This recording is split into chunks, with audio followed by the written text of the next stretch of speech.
موت نافرمانی کی حال میں کہیں نہ آ جائے تمہیں، وہ کوئی ضمانت تمہارے پاس نہیں ہے کہ تم کسی گناہ کا ارتکاب کر بھی چکو گے، پھر تمہیں توبہ کا وقت بھی مل جائے گا، پھر موت آئے گی، اس سے پہلے موت نہیں آ سکتی۔ کیا معلوم عین اس گناہ کے ارتکاب کے دوران موت آ جائے، وہ موت کیسی ہوگی؟ شاید آپ کے علم میں ہو، لکھنؤ کے ایک بہت بڑے شاعر تھے اور ان کی موت بہت ہی مکروہ حالات میں واقع ہوئی۔ رات کو 2-3 بجے، جس کو آپ انگریزی میں کہتے ہیں in the small hours of the morning, شراب خانے سے نکلے، نشے میں دھت، چکر آیا، گرے، اور ساتھ ہی بدرو جا رہی تھی گندی نالی، اس میں گر گئے، وہاں سے لاش برآمد۔ کیسی موت ہے یہ؟ نافرمانی کی حالت میں موت آئی ہے، شراب کے نشے کی حالت میں موت آئی ہے۔ اور کیا یہ ممکن نہیں ہے کہ کوئی شخص بدکاری کا ارتکاب کر رہا اور عین اسی فعل کے دوران موت آ جائے؟ اچھا، اب اگر آپ نے طے کر لیا نہیں مروں گا مگر حالت فرما برداری میں، تو اس کی ایک ہی شکل ہے، کوئی لمحہ بھی نافرمانی میں بسر نہ ہو، مبادا اسی لمحے موت آ جائے۔ ہر لمحے کا پہرا دیجئے، ہر ساعت کی پوری حفاظت کیجئے، کہیں نافرمانی کا کوئی ارتکاب نہ ہو اور عین اس حالت میں کہیں موت نہ آ جائے۔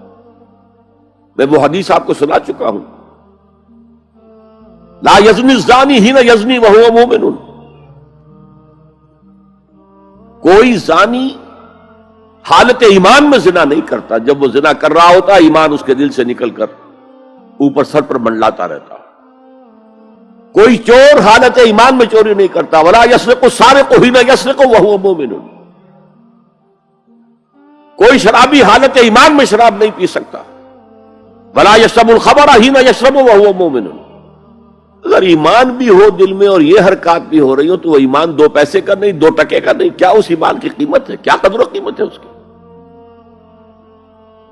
اب اگر عین اسی حالت کے اندر موت آ گئی تو یہ تو خلوع ایمان ہے، ایمان کا خالی ہو جانا ہے۔ یہ ہے وہ بات جو کہی گئی۔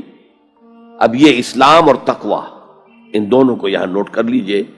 یا ایھا الذین آمنوا اتقوا اللہ حق تقاتہ ولا تموتن الا وانتم مسلمون، اے ایمان کے دعوے دارو، اللہ کا تقوی اختیار کرو جتنا کہ اس کے تقوی کا حق ہے، اور دیکھنا موت نہ آنے پائے مگر فرما برداری کی حالت میں۔ اب یہ اینٹیں اگر پختہ ہو گئی ہیں، ہم نے جہاد کے مختلف مراحل ان پر غور کیا تھا۔ پہلا مرحلہ کیا تھا؟ نفس امارہ کے خلاف جہاد، شیطان اور اس کی ذریت صلبی و مانوی کے خلاف جہاد، بگڑے ہوئے معاشرے کے جو پریشرز ہیں ان کے خلاف جہاد۔ یہ 3 جہاد کر کے کما حقہ فرض کیجئے کہ اب آپ تقوی اور فرما برداری کی روش پر راسخ ہو گئے، قائم ہو گئے۔ اب اگلا قدم کیا ہے؟ اب ان اینٹوں سے فصیل بنانی ہے۔ اینٹیں تو مضبوط ہو گئی، پوری طرح پک گئی، پختہ ہو گئی۔ وہ جو اقبال کہتا ہے کہ خام ہے جب تک تو ہے مٹی کا ایک انبار تو، اور پختہ ہو جائے تو ہے شمشیر بے زنہار تو۔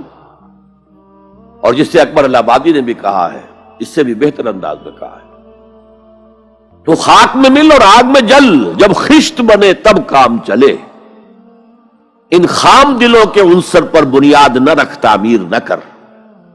اگر ساحل سمندر سے ریت لے کے گولا بنا لیں، وہ نم تو ہوتی ہے ریت، گولا بن جائے گا، پھر اسے شیشے پر بھی ماریں گے، شیشہ کھڑا رہے گا، ریت بکھر جائے گی۔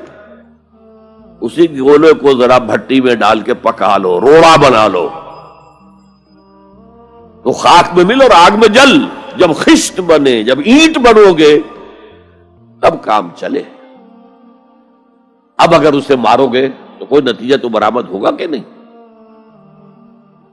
تو یہ پختہ افراد کی شخصیت کو پختہ کرنا، جو حیات اجتماعی اس کو نظر انداز کرتی ہے، جیسا کہ میں نے عرض کیا تھا، پہلی منزل تعمیر نہیں کی، دوسری کے اوپر چڑھا ہو گئے، دوسری ہے نہیں، تیسری جو ہے وہ ہوا کے اندر اس کی تعمیر ہو رہی ہے۔ ہماری بہت سی ناکامیوں کا اصل سبب یہ ہے۔ حضور نے پہلے افراد کو تیار کیا ہے، افراد کے ہاتھوں میں ہے اقوام کی تقدیر، ہر فرد ہے ملت کے مقدر کا ستارہ،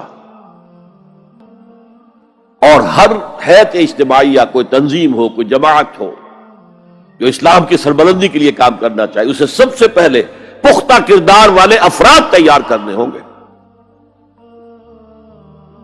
یا ایھا الذین آمنوا اتقوا اللہ حق تقاتہ ولا تموتن الا وانتم مسلمون۔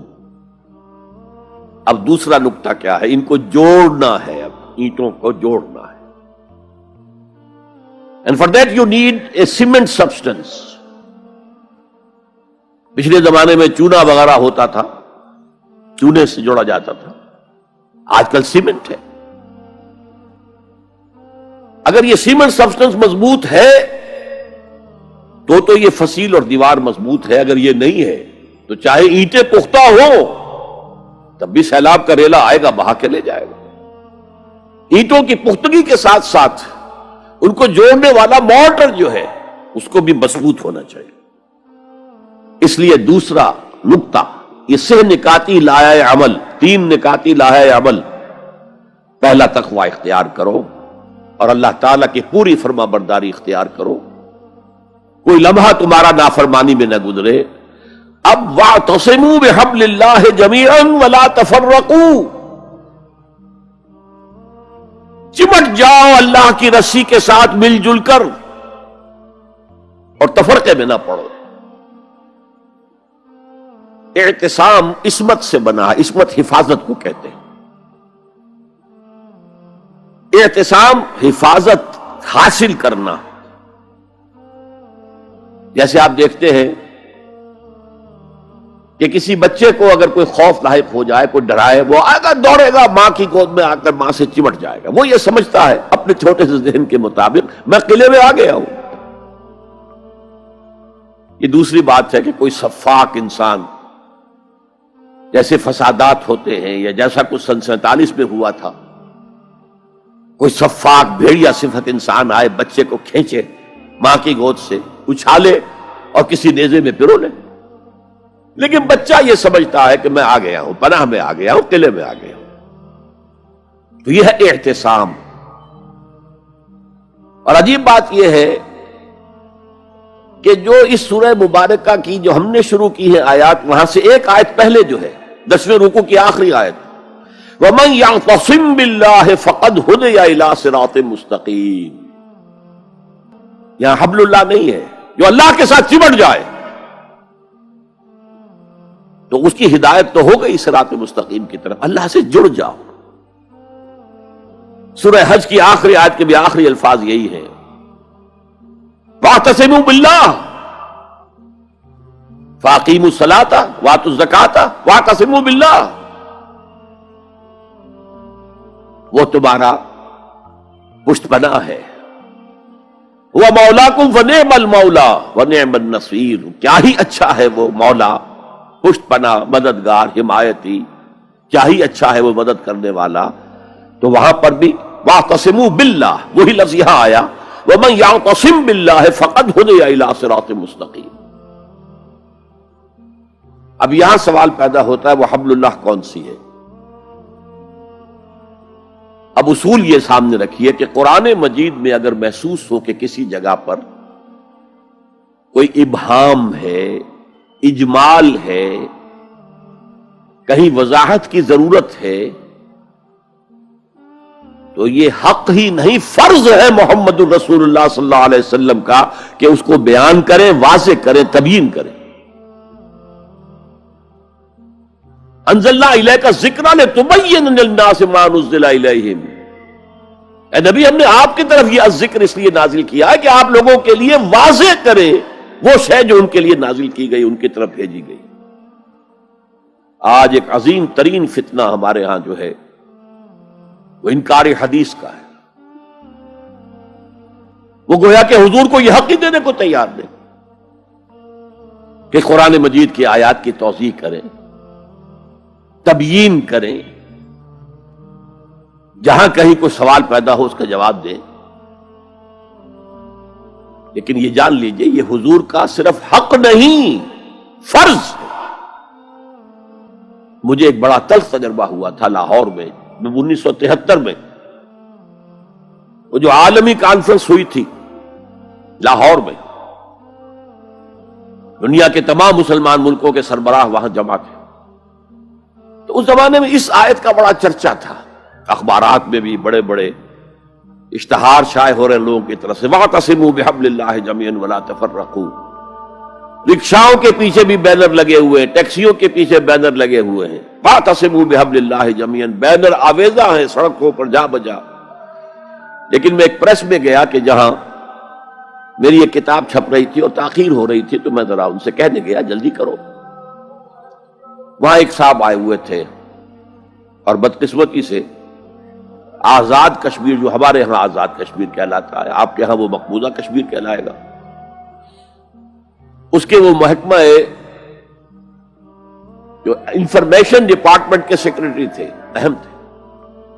ان کا یہ کیا رہا؟ یہ لا یعنی کلام ہے، بے معنی کلام ہے. فَاعْتَصِمُوا بِحَبْلِ اللَّهِ جَمِيعًا. کہاں ہے وہ رسی؟ کس کو رسی؟ کون سی رسی کو پکڑوں؟ بہت صدمہ ہوا، لیکن کیا کیا جائے؟ وہ اصل میں کمیونسٹ ذہن کے تھے. اب اس لیے وہ اللہ کے رسول نے واضح کیا ہے کہ حبل اللہ کون سی ہے. میں وہ حدیث آپ کو سنا چکا ہوں، حضرت علی رضی اللہ تعالیٰ عنہ سے جو مروی ہے، نبی اکرم صلی اللہ علیہ وسلم، ترمذی شریف اور دارمی یا بیہقی میں موجود ہے. تو اس میں یہ الفاظ میں هو حبل اللہ المتین وهو الذکر الحکیم وهو الصراط المستقیم.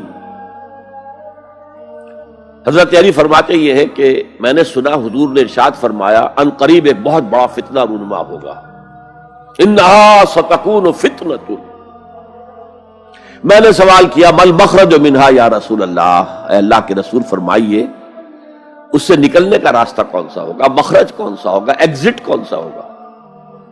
یا آپ کے ہالز میں جہاں ایگزٹ لکھا ہوا ہوتا ہے سرخ سی بتیوں کے ساتھ، عرب ممالک میں مخرج لکھتے ہیں اس کو، نکلنے کی جگہ، بھاگنے کی جگہ. اگر کہیں دھواں بڑھ جائے، کہیں آگ لگ جائے تو بھاگو ان روشنیوں کی طرف، ان دروازوں کی طرف، وہ کھل جائیں گے. تو جب حضور نے فرمایا کہ انہا ستکون فتنۃ، تو حضرت علی کہتے میں نے پوچھا بل مخرج منہا یا رسول اللہ، فرمایا کتاب اللہ. فتنوں سے بچانے والی اور فتنوں سے نکالنے والی شے صرف کتاب اللہ ہے. فیہ خبر ما قبلکم و نبأ ما بعدکم و حکم ما بینکم. اس میں تم سے پہلے جو اقوام تھی ان کی خبریں موجود ہیں، تمہارے بعد آنے والی جو چیزیں ہیں ان واقعات کا تذکرہ موجود ہے، اور تمہارے درمیان جو اختلافات بھی رونما ہو سکتے ہیں ان سب کا حل موجود ہے. یا رب فاجمعنی بكل الصحب والأحباب واكتب لنا أن ندخل الجنات بالريان.